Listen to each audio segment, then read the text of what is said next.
Sparta. The name conjures images of discipline, of honor, of warriors who never ever surrendered. But history has a way of hiding the darker side of a story, a side rarely discussed in classrooms or movies. When Spartan warriors defeated their enemies, the punishment didn't stop on the battlefield.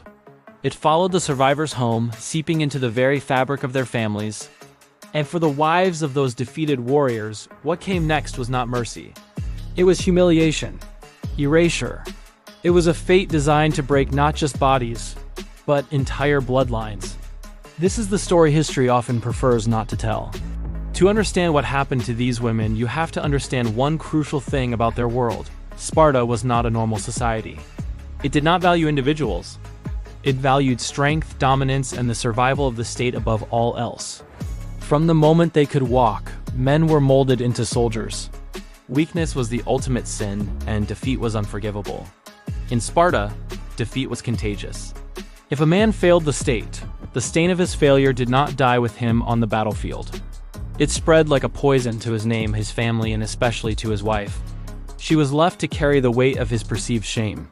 In Spartan culture, a wife was far more than just a partner. She was a direct reflection of her husband's honor and standing.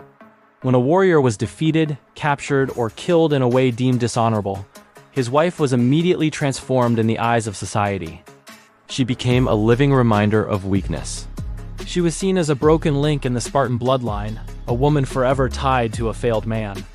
This association made her dangerous to the Spartan ideology of unwavering strength.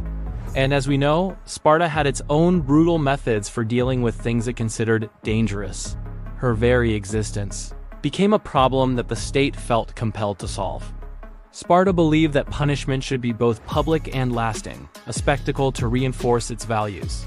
Historical accounts suggest that the wives of defeated or disgraced warriors were often subjected to a cruel and systematic form of social execution. This included public shaming rituals designed to strip them of their dignity. They would lose their social status, plummeting from a position of respect to one of utter contempt. They faced forced isolation, shunned by the very community they were a part of. The legal protections afforded to other Spartan women were often stripped away, leaving them vulnerable and without recourse. They were no longer treated as respected Spartan wives and mothers. They were living monuments of disgrace. In some cases, they were barred from remarrying honorably, excluded from important religious ceremonies, and denied the honors typically given to the wives of true Spartan men. The goal was not justice. It was complete and total erasure from the social landscape. But perhaps the most disturbing aspect of Spartan society was how the state controlled reproduction. Sparta believed that producing strong children for the state was more important than any individual's personal choice or happiness. This meant that a woman's future, especially the future of a disgraced woman, could be dictated entirely by the state. Some historical interpretations suggest that the widows of fallen or disgraced warriors faced a terrifying reality. They could be pressured or even forced into state-approved unions with other men. Their inheritance rights could be stripped away, leaving them with nothing. Their entire purpose was repurposed to strengthen other bloodlines that the state deemed worthy. These women were no longer seen as individuals with hopes, dreams, or grief. They became resources. They were assets to be managed and reallocated for the good of Sparta, their own humanity and afterthought. What makes this chapter of history so truly unsettling isn't just the cruelty of what happened. It's the deafening silence surrounding it. There were no appeals. There was no public defense. There are no recorded outcries of outrage from the community. Spartan women themselves were raised to endure pain in silence. Complaining was seen as weakness. Resistance was seen as shameful. And so the wives of defeated warriors slowly disappeared from the historical record, not because nothing happened to them, but because Spartan society did not believe their suffering mattered enough to be recorded. Their pain was simply absorbed into the foundations of the state, a silent sacrifice to the ideal of strength. Today, Sparta is often romanticized. Movies glorify heroic last stands. Books praise the unwavering discipline and courage of its warriors.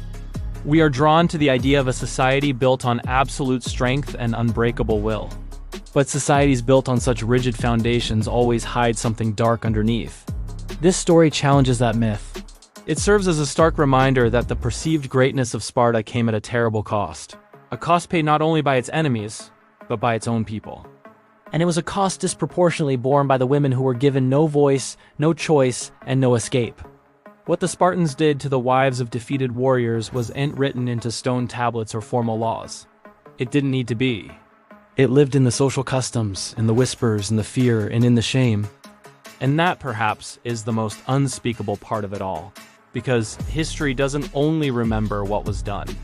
It also remembers what was allowed to happen in the shadows, what a society chose to accept in silence. Thanks for watching. If you found this story compelling, be sure to subscribe for more hidden histories.